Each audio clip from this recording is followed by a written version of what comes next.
marco inicial na história dos paradesportos acontece no período pós-Segunda Guerra Mundial, em 1948, enquanto o mundo ainda se recuperava das consequências da guerra. Foi realizada na Inglaterra a primeira competição esportiva exclusiva para atletas com deficiência.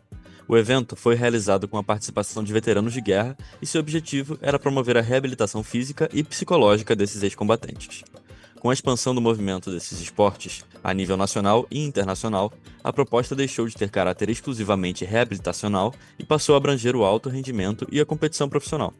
O rugby em cadeira de rodas, conhecido por sua intensidade, nasceu na década de 70, no Canadá, e foi criado por atletas tetraplégicos como alternativa ao basquete em cadeira de rodas, oferecendo mais contato e dinamismo. Mas a história desse esporte no Brasil é relativamente recente, se comparada a outras modalidades paralímpicas. Em março de 2008, foi fundada a Associação Brasileira de Rugby em Cadeiras de Rodas, a BRC, entidade máxima da modalidade no país. Em seu primeiro ano de existência, a associação organizou os 2 primeiros jogos oficiais da modalidade em solo brasileiro. De lá para cá, muita coisa tem mudado.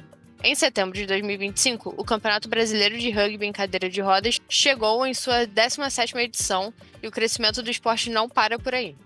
Em julho desse ano, o Brasil foi sede da Copa América de Rugby em cadeiras de rodas e, apesar de não conquistar o título, a trajetória da seleção brasileira foi histórica. Alcançou a medalha de prata em uma campanha inédita. Pela primeira vez em 6 edições, a equipe chegou à partida final. O desempenho brasileiro demonstrou evolução, competitividade e força, deixando um sentimento de missão cumprida e fortalecendo ainda mais o esporte para o futuro, com o tão aguardado Campeonato Mundial de 2026, que será disputado pela primeira vez no nosso país, mais especificamente na cidade de São Paulo. Eu sou Maria Júlia Braga e estou na companhia de João Vasques e esse é mais um episódio de Passes em Passes, o esporte como você nunca ouviu. No episódio de hoje, estamos na companhia de um dos precursores desse esporte no país. Nosso convidado é Eduardo Mair, jogador da Seleção Brasileira entre 2008 e 2010 e presidente da Associação Brasileira de Rugby em Cadeira de Rodas entre os anos de 2010 e 2014. E aí, Eduardo, tudo certo? Tudo bem, prazer estar aqui, aceitando o convite que foi feito. Sempre é bom falar da modalidade que eu tanto gosto, né? E tem outras também, mas vamos lá. A primeira aparição do rugby em cadeira de rodas foi como esporte de demonstração nos Jogos Paralímpicos de Atlanta, em 1996, estreando oficialmente 4 anos depois, em Sydney. Marcado pela intensidade, agilidade e estratégia, essa é uma modalidade esportiva paralímpica mista, com objetivos de conduzir a bola e cruzar a linha do gol adversário. Para isso, é preciso força, rapidez e trabalho em equipe. Antes de tudo, Eduardo, pode contar pra gente um pouco como funciona o esporte? Sim, sim. Bom, como você falou aí, né? O que acontece? O basquete em cadeira de rodas, que a maioria das pessoas já deve ter visto alguma cena, algum momento, alguma coisa assim, é, é para pessoas com deficiência, mas para pessoas com pouco comprometimento também. Quer dizer, é para todas as pessoas, né? Com baixo ou alto comprometimento. Só que as pessoas com alto comprometimento, os tetraplégicos, como o rugby abraça, né? Mal tem capacidade de segurar uma bola de basquete, muito menos segurar, quicar e tocar a cadeira ao mesmo tempo. Então, assim, isso, né, fez com que os tetras lá, os canadenses, ou enfim, acabassem inventando, né, criando essa modalidade que acabou dando muito certo e que é uma modalidade específica para pessoas com, no caso de lesão medular, né, lesão de coluna, tem que ser tetraplégicos ou tetraequivalentes, como a gente fala, que são poliamputados ou outros outras deficiências que comprometam pelo menos 3 membros do corpo.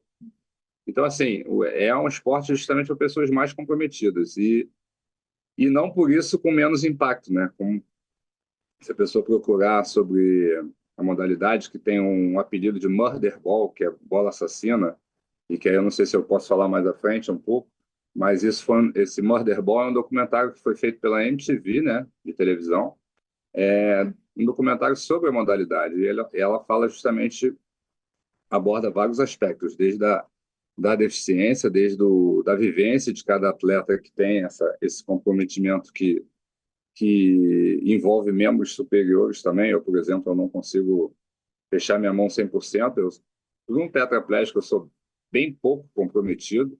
Normalmente tem uns que não conseguem nem mexer os dedos, que dirá o pulso, enfim.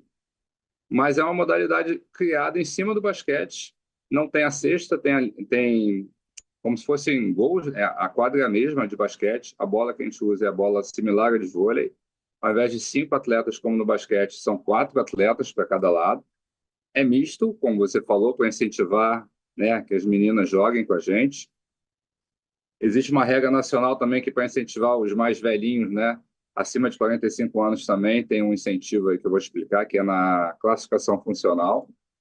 E, e é isso, existem cadeiras de ataque, existem cadeiras de defesa. As cadeiras de defesa têm tipo uma churrasqueira avançada para frente para poder grampear, para poder prender os jogadores mais rápidos, né? E é uma modalidade paralímpica desde então, como você falou.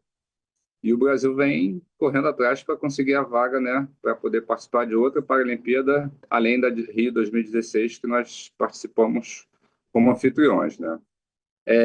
Dentro desse comprometimento, o paradesporto como um todo, não só o rugby, né, existem classificações funcionais para saber quem são os atletas mais comprometidos e os menos comprometidos. No basquete, eu não sei exatamente a pontuação, mas eu sei que é de 1 em 1. 1.0 é o jogador mais comprometido do basquete. Aí eu acho que avança para 2, 3, 4, e eu não sei mais do que isso. No rugby, essa avaliação é feita de meio e meio ponto. Começa com meio ponto, que é o mais comprometido. Como eu falei, aí, um tetra que não mexa as mãos, que não tenha nem tem atleta que não consegue nem levantar o braço, ele só consegue tocar a cadeira, né? E aí entra o que hoje em dia é muito comum, são os poliamputados, seja por uma deficiência congênita, ou seja por acidente, ou seja lá qual tenha sido a razão, o que diferencia e é até meio polêmico dentro do esporte, porque assim, a pessoa com lesão medular, ela não, muitas vezes não transpira, o que ajuda muito, o que faz com que o atleta se desgaste muito mais rápido, né? Por não ter essa troca térmica. Muitas vezes não tem o equilíbrio de tronco, força de tronco, equilíbrio não, força de tronco, porque um atleta, por mais que não tenha os membros, por mais que tenha os membros amputados, ele normalmente continua tendo a transpiração, continua tendo a força de tronco, você pode movimentar a cadeira para a esquerda, para a direita, mesmo sem utilizar as mãos. Então fica um pouco, na opinião de muitos, aí um pouco desleal, digamos assim, um pouco uma força a mais, né? Mas vamos dizer, a modalidade é assim, não adianta ficar reclamando, é o que ela tem que ser inclusiva também, porque senão você colocaria esses poliamputados e similares, deficiências similares em que modalidade, né? Então, assim, no rugby começa em meio ponto, mais comprometido, e vai até 3,5 o menos comprometido. Eu, por exemplo, tenho uma classificação funcional 2,5, 2,5, né? Vai de meio em meio, né? Meio, 1 ponto e meio, 2, 2,5, né? E jogo como 2 aqui no Brasil, justamente por aquele incentivo para os atletas que têm mais que 45 anos. Então, a mulher é a mesma coisa. Se uma mulher for avaliada como eu fui avaliado como 2,5, ela vai jogar como 2,0, porque é a regra que nós temos aqui. Nós temos atualmente uma atleta que é até da nossa equipe, do Santer, que ela é meio ponto, ela é a mais comprometida, a avaliação mais comprometida possível. E ela joga na seleção brasileira como 0, ou os 4 atletas têm que somar no máximo 8 pontos. Então, quando tem uma mulher dentro, no caso dela, pode somar 8,5 pontos. Então, ela continua avaliando meio ponto. Aí depende do que você quiser utilizar, né? Como regra. O fato é que tem um benefício aí de meio ponto para cada mulher a nível internacional. A nível nacional tem também a idade. Então, a classificação funcional em qualquer modalidade do paradesporto é bem complicada, porque os classificadores têm uma baita de uma responsabilidade aí para poder identificar quem é mais comprometido, quem é menos, o que é um comprometimento real, o que é habilidade, o que não é habilidade, porque aí não é para ser levado em conta a habilidade do atleta, é para ser levado em conta só o comprometimento. E isso é bem polêmico. Posso te falar que em várias modalidades, natação, handbikes, né? No próprio basquete, enfim, como avaliar? Eu sempre falo que uma lesão medular, e isso vale para as outras deficiências, é como se fosse uma impressão digital. Cada um tem a sua e não adianta. Pode pegar 2 atletas com a lesão na mesma altura que eu tive a minha, C7, né? A sétima vértebra cervical, e você vai ver que os comprometimentos podem ser muito diferentes. Um pode até andar, caminhar com muita dificuldade, mas conseguir. O outro não, normalmente não, né? Mas, enfim, tudo é possível. Vai depender muito de como foi a lesão e como afetou, né? O corpo do atleta, no caso. Uma dúvida que eu fiquei é se esse incentivo que você disse de às vezes diminuir meio ponto ou coisa do tipo, se ele pode ser acumulado, por exemplo, no caso de uma mulher que tem um incentivo de ter menos meio ponto, no caso dela ser acima de 40 anos, ela tem menos, ela Boa ganha. pergunta, João. Eu não sei. Eu realmente eu não sei. Eu nunca pensei nisso. O que eu sei é, por exemplo, se você tiver 4 atletas mulheres, você vai poder jogar ao invés de 8 pontos, você vai poder jogar com 10 pontos em quadro, porque elas vão estar com, né, benefício de meio ponto. Assim como no Brasil, a gente já teve recentemente um campeonato, acho que envolveram 3 equipes só de meninas, pegaram todas as meninas, de todas as equipes. A mesma coisa está tentando ser feita no 45 mais, como a gente chama, né? No brasileiro que eu participei ano passado, porque esse ano, infelizmente, eu não pude ir. Teve uma partida ali dos veteranos e eu pude participar também, mas ainda não se transformou, porque aí tem uma dificuldade de como você vai carregar um atleta da equipe, de cada equipe, vai desfalcar a equipe para ter o jogo principal, pode lesionar, aí tem coaches que não querem deixar os atletas participarem, então tem que ser a parte, né, digamos assim. Mas eu não sei te dizer, uma mulher com mais de 45 anos, se ela teria os dois benefícios aqui no Brasil. Uma boa pergunta. E agora que a gente já falou um pouco sobre como funciona o rugby em cadeira de rodas, eu queria saber como é que você chegou a praticar esse esporte, porque você sempre, desde o início da vida, sempre praticou bastante esporte, né? Mas como é que Sim. você chegou a praticar o rugby em cadeira de rodas? O que que te motivou? Quem te incentivou? Ou o quê? Bom, ao longo da minha vida, né, eu me lesionei com 34 anos, comecei a pegar onda, que é o meu esporte favorito, né, com 12 anos de idade. Por que que eu estou falando isso? Porque é um esporte individual e o rugby é um esporte coletivo. Então, quando eu sofri meu acidente e fui para a reabilitação, onde eu conheci a modalidade, uma das grandes dificuldades que eu tenho, inclusive até hoje, é essa questão do esporte coletivo, né? Porque é bem diferente do que um esporte individual. Eu conheci o rugby através desse documentário que eu falei mais cedo, chamado Murder Ball, aonde eu estava, assim, eu tinha sofrido um acidente e com poucos dias já fui parar em Brasília, na rede de hospitais Saga Kubitschek, que é uma rede internacional, né? Nós temos aqui, felizmente, esses hospitais que dão uma reabilitação de, uma, de um nível bem importante, sabe? Porque ali você tem que reaprender o corpo que você ganhou com a lesão, né? Se vestir só utilizando as mãos, ou então as mãos com pouca força. Então você tem que se adaptar, transferir para a cama, transferir para o carro. Precisa usar uma tábua de transferência, tem outros que têm mais força, não precisam. Enfim, ali você aprende a lidar com o seu novo corpo.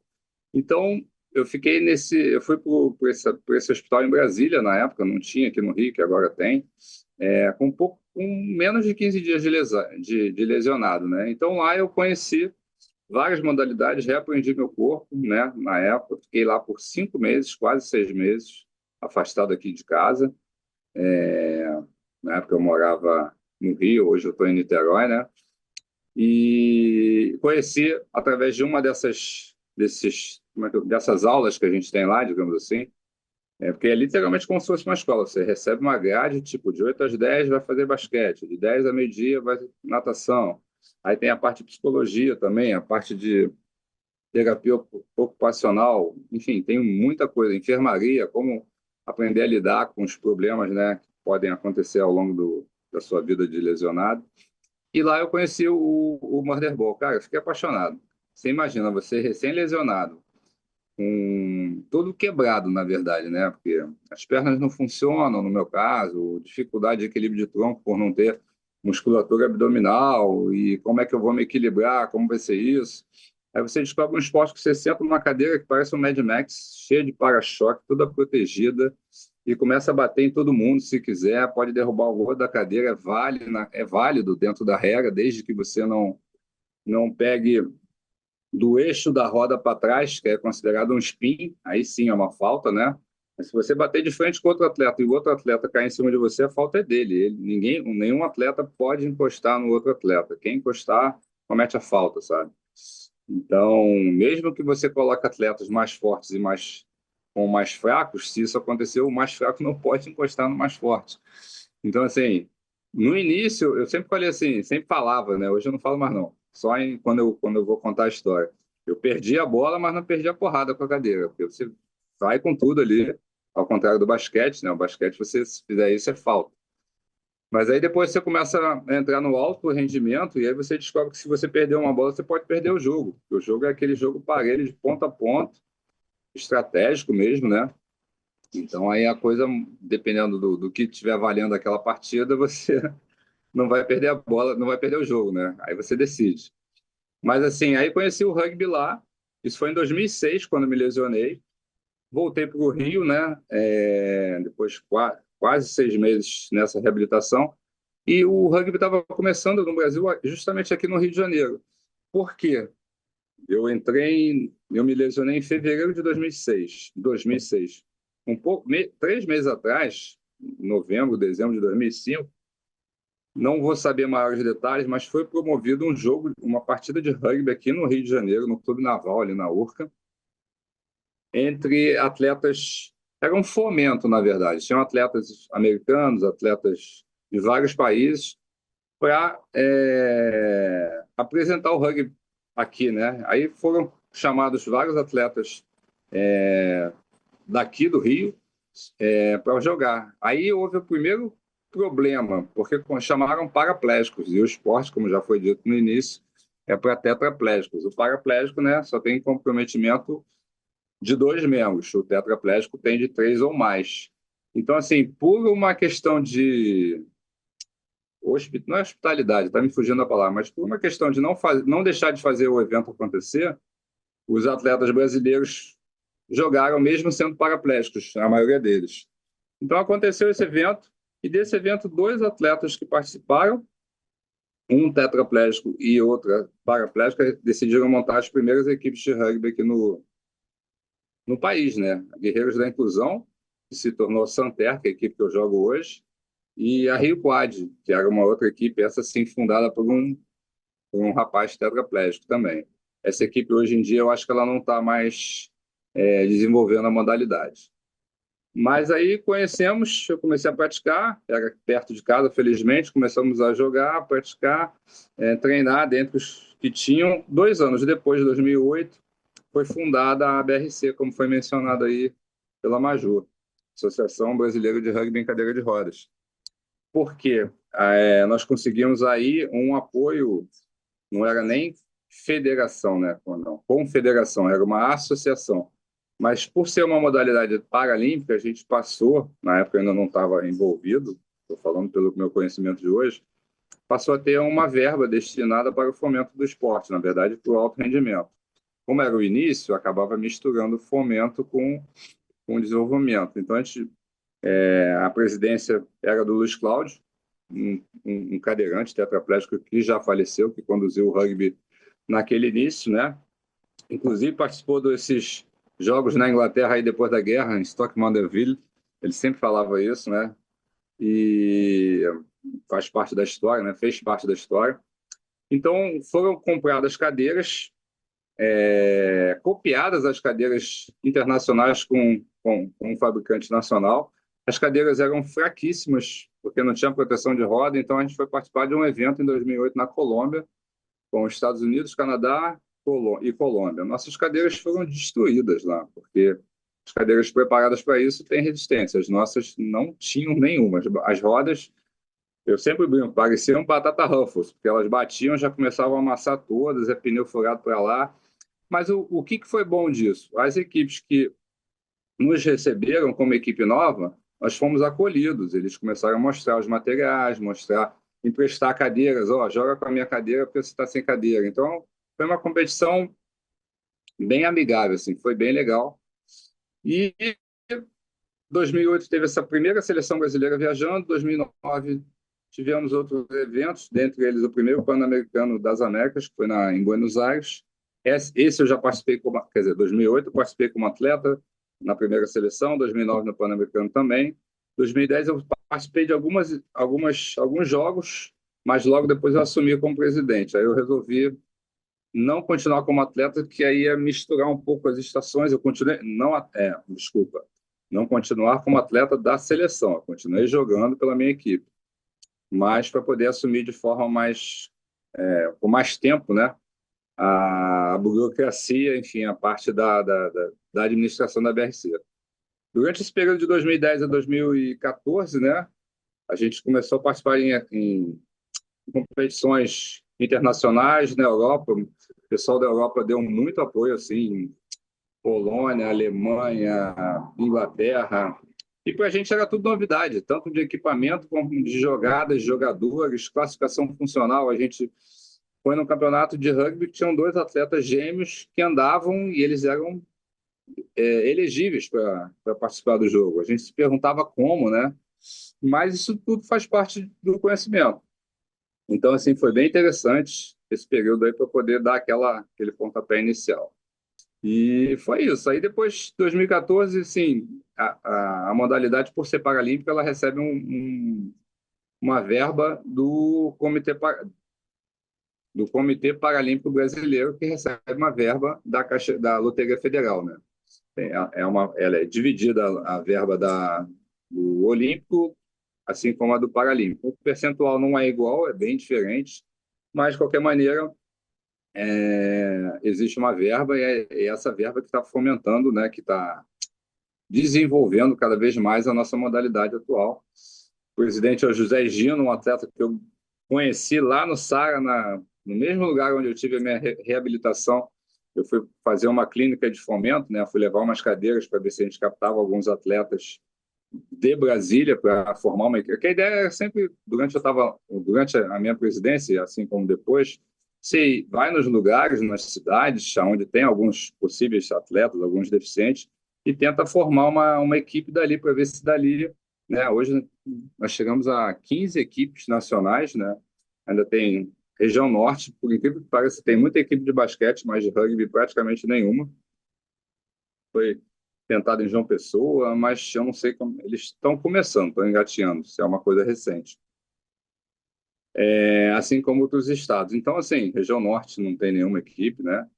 Era sempre para desenvolver. Então, dessa vez que eu fui a Brasília, eu conheci o José Gino, como eu falei, é o atual presidente. Ele é atleta, foi atleta da seleção brasileira. Para mim, ele continua sendo um excelente atleta, um excelente presidente. Está fazendo um excelente trabalho.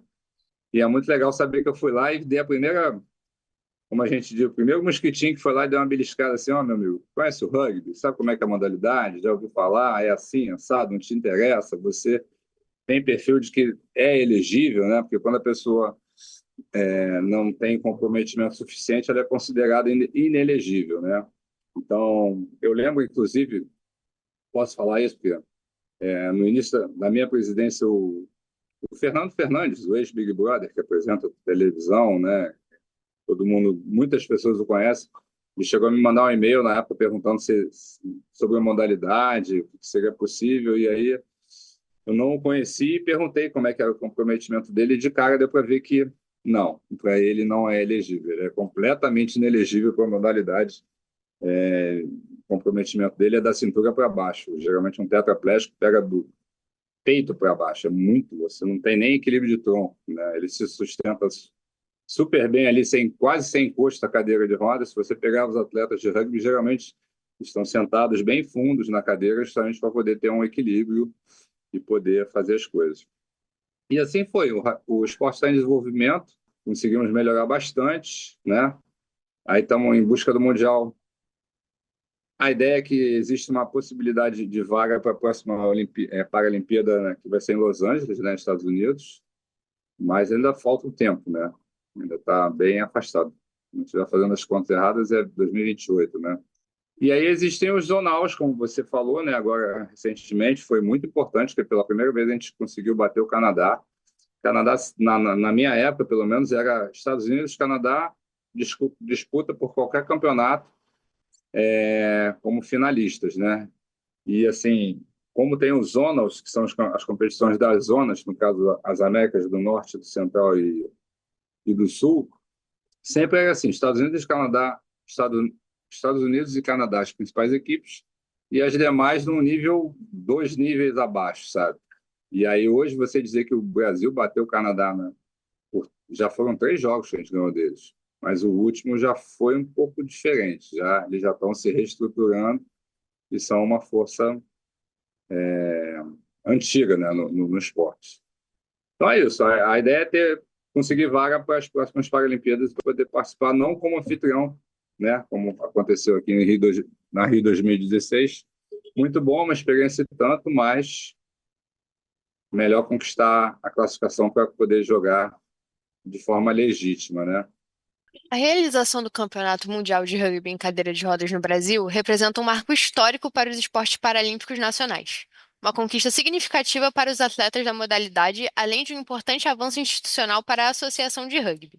Disputar o campeonato em solo brasileiro tem uma relevância imensa, sobretudo para os atletas brasileiros que frequentemente enfrentam barreiras estruturais, financeiras e sociais para treinar. Nesse contexto, sediar o Mundial no Brasil representa não apenas uma oportunidade de valorização dos atletas, mas também um impulso para o desenvolvimento da modalidade. Para você, Eduardo, que esteve desde o início tanto na seleção quanto na presidência da associação, quais foram as principais dificuldades da estruturação de uma nova modalidade esportiva aqui no Brasil?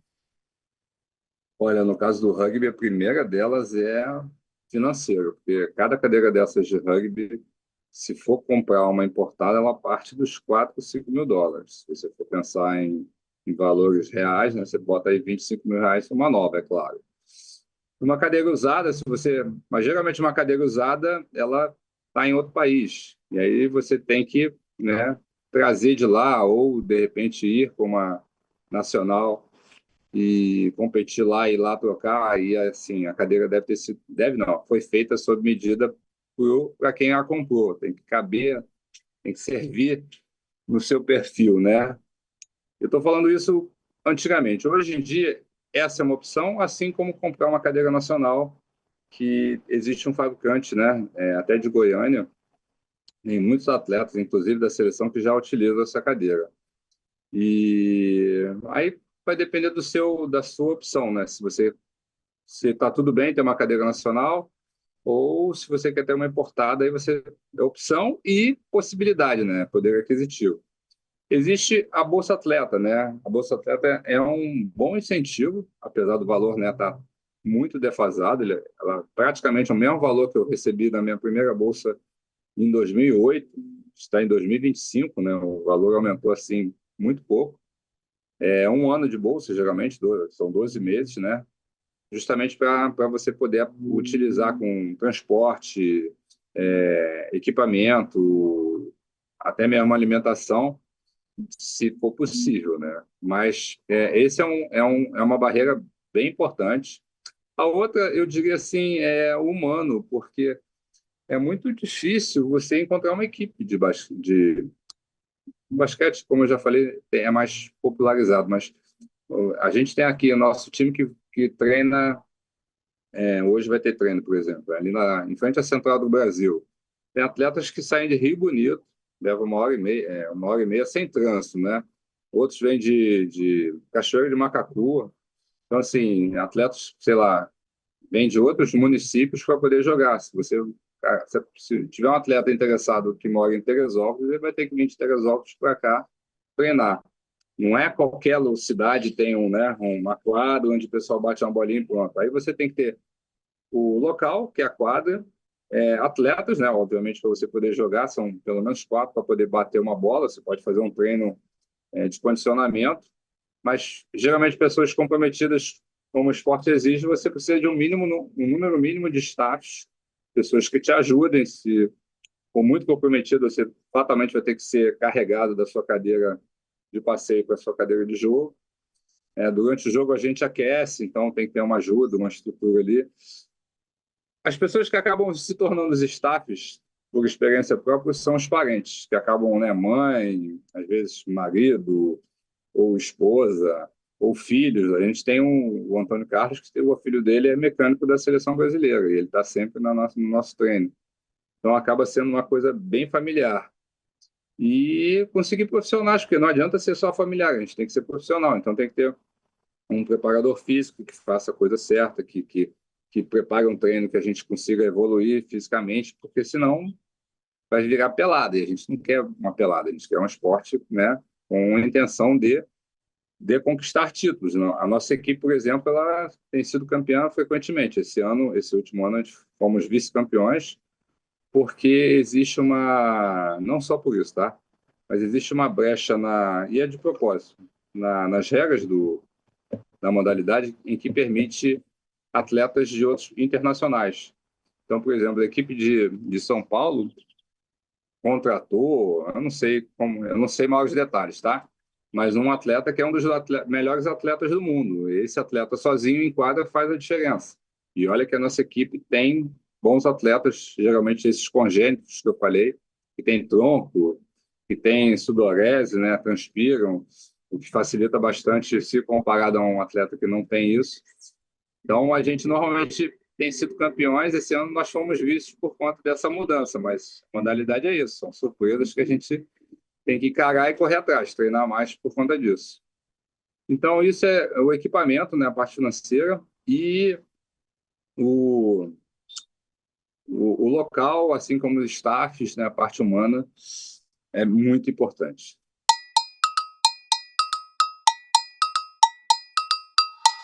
Agora é a hora do quadro Leme Indica, no qual recomendamos livros, filmes e séries. No Passes em Passes, nossos convidados participam e você fica por dentro dos conteúdos relacionados ao tema de cada episódio.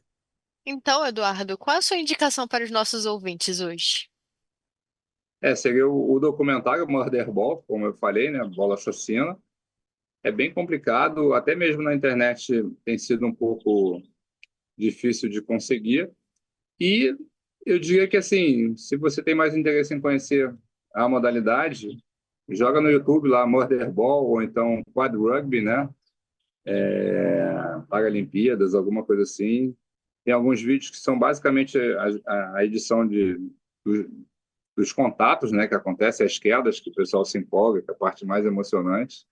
Assim como partidas inteiras, né? O Sport TV tem transmitido nossos jogos lá no CT, onde vai ser o Mundial ano que vem, né?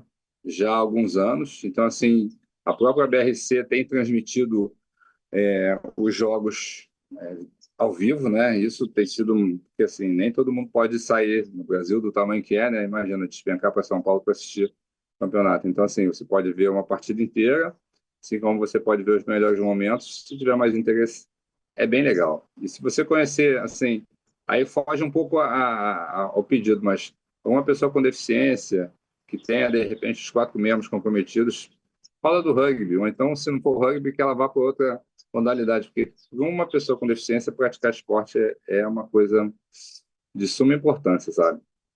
Eu acho que fica por aí mesmo, a indicação dentro da modalidade mesmo. Agora, como última pergunta, a gente queria saber quais são as suas expectativas para o rugby de cadeira de rodas, agora que a gente tem esse contexto de avanço da modalidade no país, com a chegada do Mundial aqui no Brasil no ano que vem. É muito treino, né? A expectativa é conquistar uma colocação no ranking que nos dê o direito, né, a participar das próximas Paralimpíadas, e que a gente mantenha essa colocação e cada vez conquiste melhores colocações, e que a gente se torne uma potência mundial, porque assim, olha o tamanho do Brasil, não é possível que a gente não tenha a capacidade e agora não dá para mais dizer que a gente é um país em desenvolvimento do esporte. É em desenvolvimento, sim, mas não é um país novato, calor, foi isso que eu quis dizer, né? Então, assim, a gente já tem bastante bagagem, a gente já tem atletas que já treinaram lá fora, a gente está podendo fazer essa troca, tendo atletas de fora jogando com a gente. Então, é correr atrás e conquistar lá, quem sabe, em breve, ou não tão breve, mas que seja próximo, né? Com a conquista de uma medalha ali no pódio. Então é fim de papo no Passos em Passos. A gente queria agradecer demais você por ter topado participar com a gente. Claro. Era um episódio que eu tava querendo fazer há muito tempo. A gente tinha feito o roteiro já tem uns 2, 3 meses. Eu tava empolgadíssimo, fiquei assistindo vídeo das partidas no YouTube e tudo mais. Assisti umas 2 ou 3 entrevistas suas. Legal. E muito legal poder saber um pouco mais. Tá bom. É um prazer. Adorei. Muito obrigada, Eduardo. Passes em Passes é uma realização do Laboratório de Estudos em Mídia e Esporte, com coordenação geral de Ronaldo Elau e Fausto Almaro. O episódio de hoje teve roteiro, produção e edição por Julia Braga e João Vasques. Nosso programa é lançado na última quarta-feira de todo mês e esperamos você no próximo episódio. Valeu pela audiência. Gostou do episódio? Então aproveita e segue a gente lá no Instagram e no YouTube, no @LemeUERJ. E acompanhe os textos do nosso blog leme.erj.br. Passes em Passes, o esporte como você nunca ouviu.